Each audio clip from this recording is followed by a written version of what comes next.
stress is one of the biggest influences on your hormones, both their balance, their expression, and how you metabolize them. So simply looking at taking exogenous, external hormones is really, it's a bit of a cul-de-sac or dead end unless you're actively managing the two biggest influences, stress and inflammation. I think, and I'm projecting slightly here, that most people, when they hear of stress, they think of mental, emotional. They think of terrible bosses or arguments with their spouse.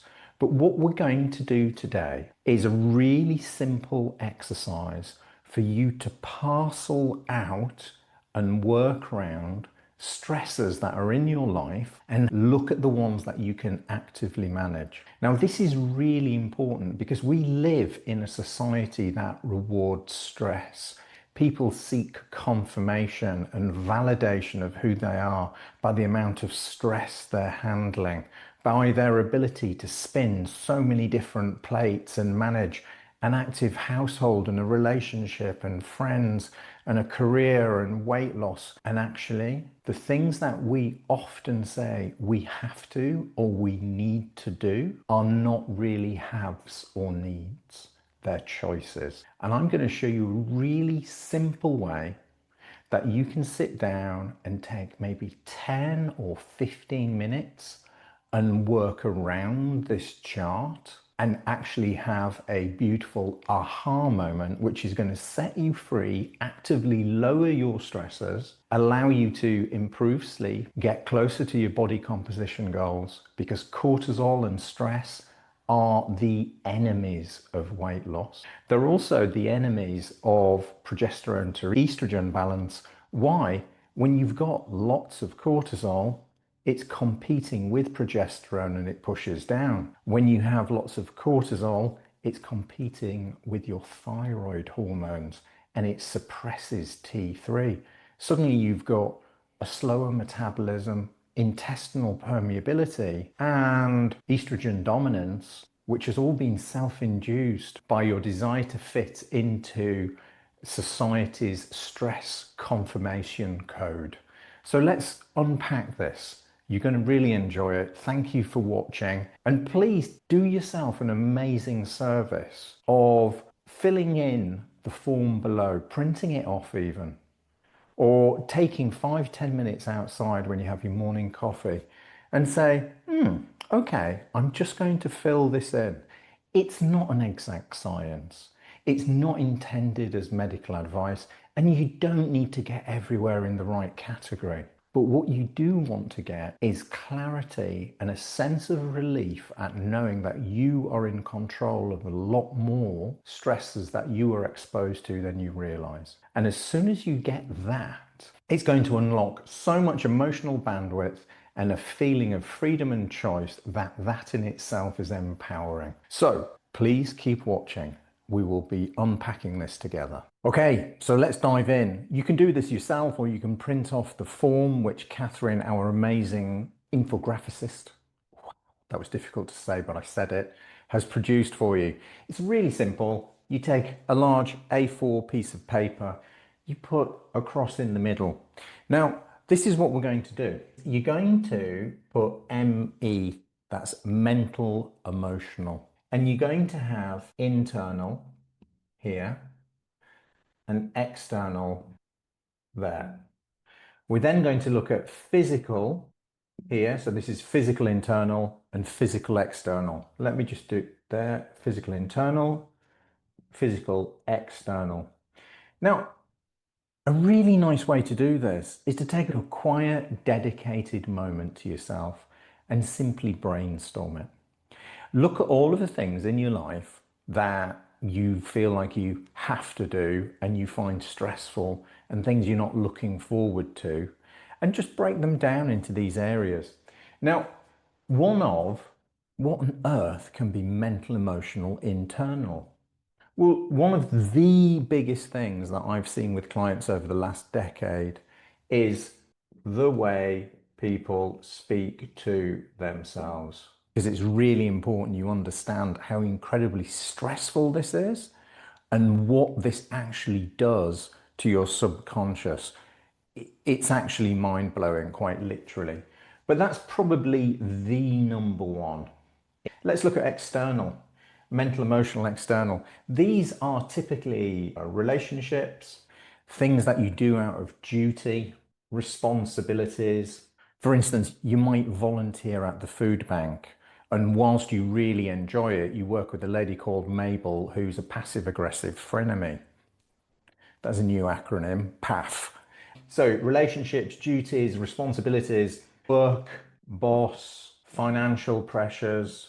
Just be really attentive and write them all down.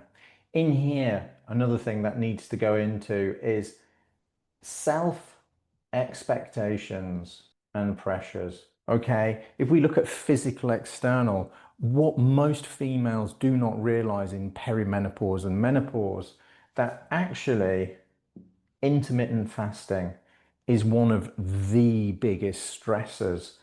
It's a physical stressor. It creates fight or flight. And guess what? When you're creating fight or flight, as with any of these things, what your daily cortisol is doing is, rather than looking like a beautiful bolus of energy spread out over 12 hours, it looks like a jagged mountain peak which goes up and down and then crashes, leaving you exhausted. Intermittent fasting, excess exercise. This is also game changing. I've seen transformations in clients consistently simply by removing their debt of expectation. Can you see how all of these things start to tie together?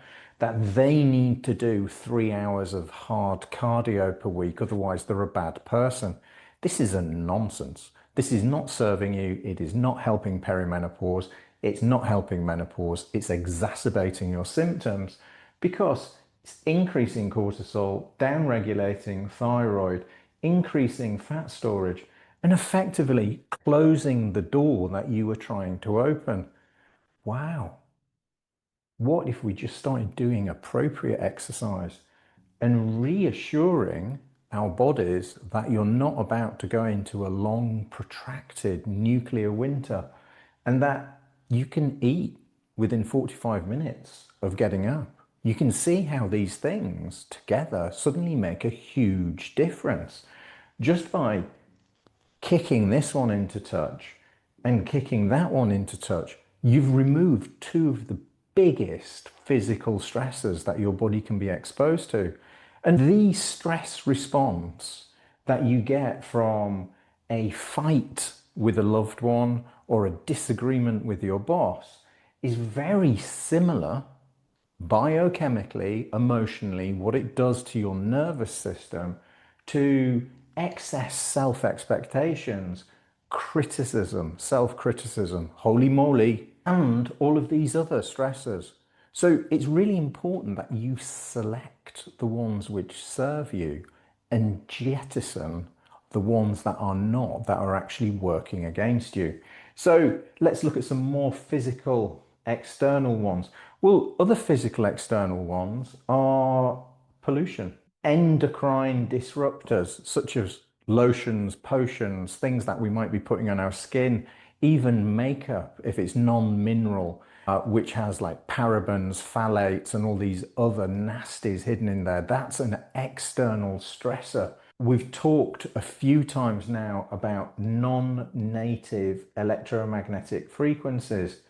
And if you start thinking about this and you start to feel overwhelmed with the amount of stressors, well, that's an alarm bell that you have too many.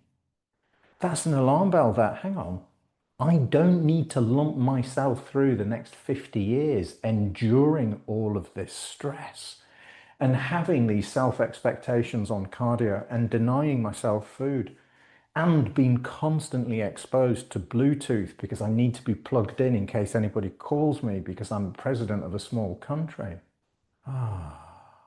You're allowed to switch your phone off. What a joyful feeling is that? So, there's lots that can go into there. You're all sophisticated, health savvy users by now. Work around it And I'm going to show you what you can do to prune this.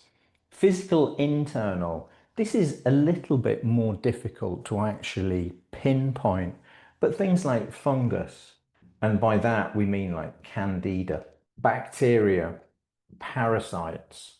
Now, these even, in fact, and one needs to go here, is lack of movement.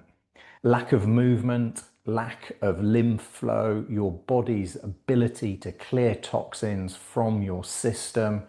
If you were to replace, for instance, excess exercise with regular short bursts, 1 minute on a rebounder 5, 6, 7 times a day, the difference is actually quite shocking. People who go out and run for an hour in the morning because it makes me feel good, i.e., it removes my angst around exercise, compared to those people who go out and do regular short breaks outside, whether it's movement or just doing some air squats or whether it's doing rebounder, it's totally different. One, you're not creating stasis in your system. Two, you're not stagnating. Two, you're not getting this fascial stiffness. Three, you're getting regular lymphatic drainage. Four, you're not exposing yourself to this massive wash of cortisol, which precedes the runner's high. When you actually feel that not only are you being chased by a tiger, but you've got this euphoria because your body, your mind is trying to protect you from the fact you're about to be eaten. Let's think about these things. So, what I like to do is go through all of these things. Sometimes you'll be doing it in categories, other times they will just come to you and you can put them anywhere you like. You should be able to do this in 10 or 15 minutes. And then, using a different color pen, I invite you to go round and put a tick or a cross on them, ones which are within your control, and you're just going to cut them out of your life because they're not serving you. Now, quite often we say things, we have all of these responsibilities. I just want to cover this one. And it might be that you work at the local church jumble sale, selling secondhand clothes every second Wednesday of the month, and you really don't like it, but you do it because you feel obliged to. A really useful tip for anybody who wants to disengage themselves from excess responsibilities is to present it in a very positive way that people are duty bound to agree with. I'm really grateful for the opportunity to have worked at the church jumble sale for the last 2 years. I feel at this point I really want to spend more quality time with my family. Thank you for understanding that. Who's going to say no, you need to spend less quality time with your family? Realistically, it's up to you to actively manage these things and free yourself from a whole host of stuff which is holding you back. The way I always see this is you're all wonderful montgolfier hot air balloons that want to fly high, happily, freely above the planet, seeing the magnificence of nature and the earth upon which we live. But you've got all of these sandbags on here holding you down, maybe even a rope that's been pinned in. I'm just going to invite you to start cutting these off. Responsibilities, stresses, physical stressors, actually pollution. Because these are the secret things that are holding you back. And interestingly, when you speak to people, stress is always the number one thing that they want to do last when they get there. Yeah, I don't feel stressed. I don't feel stressed. I think I'm doing a really good job. Well, what you've told your brain is not what your body is thinking. Those two things are entirely separate. And I see this time and time again when I actually sit down with somebody and say, look at your Dutch test. Your cortisol is off the charts here. Yeah, I don't feel stressed. But actually, they are.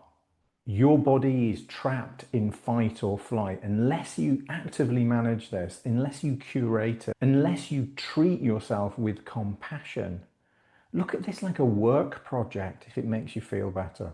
It's an investment in yourself for the rest of your life. This will allow you to have the health you want, the health you deserve, to look after the people that you love the most and cherish better, the people who serve you, who acknowledge you, who appreciate you, not the people who frenemy you or hold you back or make snide comments, people who actively support you flourishing, who want the best for you.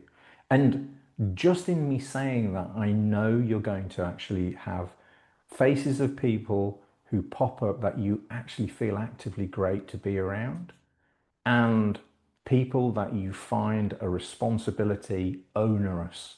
You can still be a great citizen and a wonderful human being by protecting yourself from these people and spending more time with these.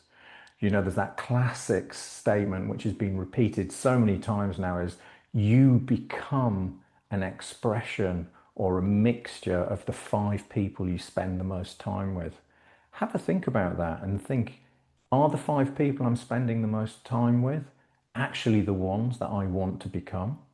Simply by spending time with people who moan, who are victims, who are not taking responsibility, you know in your heart that this is actually quite stressful, and it's just like watching the news. There's another classic one that I've not included in here.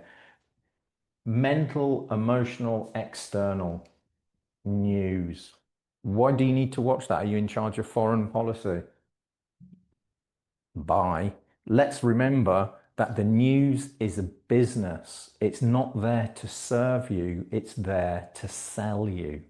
That is a key distinction. These news channels are competing for your attention. They are paid by adverts. This isn't a service. The more sensationalized the news article is, the more likely people are to watch it. These people providing the news are rewarded for you watching it. You are simply being a consumer. Let that please sink in. I stopped watching the news probably 10 years ago. I click onto various respected news sites once or twice a week to just make sure I'm aware of world affairs. I will look at the headlines, see if it's impacting me or my family. I have to accept that there's several things happening in the world right now of which I have zero control about.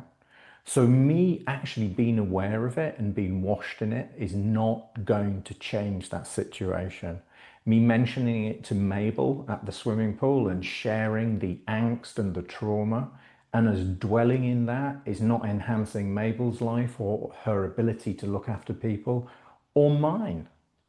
I want to keep my energy for myself, my family, for you wonderful people, so that we can all collectively bring up our energy and live better lives and inspire other people to do the same. That is an entirely different planet to one which is consuming sensationalized news, focusing on the darkest, most terrifying stories on our planet. How many times have you read the story of child rescued by dolphin? Not very many, but it has happened. So let's recap this, and then we're going to jump into a couple of other things. It's easiest to actually put them into mental, emotional, internal, mental, emotional, external, physical, external, physical, internal. This one, to be honest, you need to listen and observe to symptoms. When you see symptoms where you're reacting to food or your heart rate variability goes up when you eat certain foods, the simplest way is to cut it out and see if that stops. You can always reintroduce it after 21 days. But this isn't to be underestimated. If you're actually saying to yourself, oh yeah, but everybody deserves a treat, are you treating yourself if you, for instance, and the classic is eat eggs and it gives you diarrhea, bloated stomach, makes your mood feel a little bit cranky, and you need a nap 2 hours later because guess what? Your body has mobilized an immune response to it. It's used up your cortisol, you've crashed with energy, you've created inflammation, intestinal permeability, and probably some weight gain. Is that really treating yourself? So physical parasites, bacteria, candida, foods that we might be intolerant or allergic to. This one is relatively easy to work through. I would really encourage you, if you feel that you've got any food intolerances, to keep a food diary for the week with some symptoms. It'll become super clear. You probably need to do a food diary for maybe 2 weeks maximum. You will see in black and white, ate this, feel like this. It's so empowering. I love eggs and I love dairy. Unfortunately, neither like me back. So whenever I eat them, it actually affects my mood, it affects my ability to focus, it affects really my actual happiness. Once I'd actually seen that, the idea of eating it is no longer a treat. And this is the beauty of it. You remove willpower when you actually receive knowledge because you instantly know, actually, that doesn't serve me at all. Now, we're going to come on to this, but please actually prune. Go through, use a different pen, prune out the things which aren't serving you. Release yourself from responsibilities which aren't serving you. Release yourself from expectations. That doesn't mean let go of trying, not at all. It means put your efforts into things which get you where you want to go. And you're already doing that by being here. I really like this because people actually have repeatedly said over the last decade when they do this exercise, wow, I suddenly realized that my sleep's improved and my mood's improved and I don't need a huge nap after going to the gym. And even people in this group who shall remain nameless have said to me, wow, when I cut this out and stopped the hit, I stopped needing to have a sleep as soon as I got back from the gym. You know, these are tangible stressors which are dysregulating your homeostasis. The easiest way to think about exercise, and I appreciate this is a little bit of a meme, is train, do not drain. If you are left drained and exhausted, you haven't created huge growth. There isn't a no pain, no gain culture. That was valid for people using performance enhancing drugs, doing bodybuilding in the 1970s. It rhymes. It doesn't mean it's right. By constantly giving yourself pain, you are draining yourself and you're actually wearing yourself down. What you want to do is create what's called a hormetic stressor. A hormetic stressor is something which stimulates change greater than the breakdown it's created. A classic example would be to go to the gym and do some bicep curls. In a few days, your biceps will be stronger and a little bit larger. Okay, you don't need to elicit pain and massive breakdown to create that stimulus. You need enough stimulus to promote positive growth. That's the same thing for stressors in our lives. I know there's these hugely macho phrases which go around, including no pain, no gain, or which doesn't kill us, makes us stronger. That's an utter nonsense. It's an accumulation of these things which wear us down and kill us. It's just, they might not kill us immediately, but you know, don't be out there shopping at the straw that breaks the camel's back, when actually you can free yourself from so much of it. But try this and do it for a month. Get really comfortable with saying no to people. I'm not doing that because I'm actually focusing on myself and my family this month. We really need some quality time. Oh, okay. You don't need to justify it or follow it up with an essay. It might make you feel better to try and explain it to people. unless they've got healthy boundaries with their own health, they're never going to understand it. So just feel free to say, no, no, thank you. I'm flattered to be involved, but I'm spending more time with my family this month and I need to focus on my health. Oh, right, okay, that's really good. Ah, you might even end up converting some other people. So have some healthy boundaries. Even consider doing a little budget so that you know that you can handle things financially.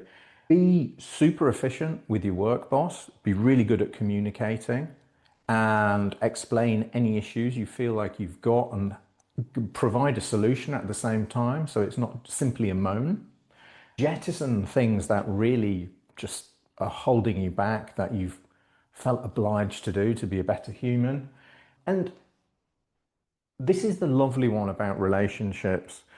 I think it was Wayne Dyer who said, change the way you're looking at something, and that something will change.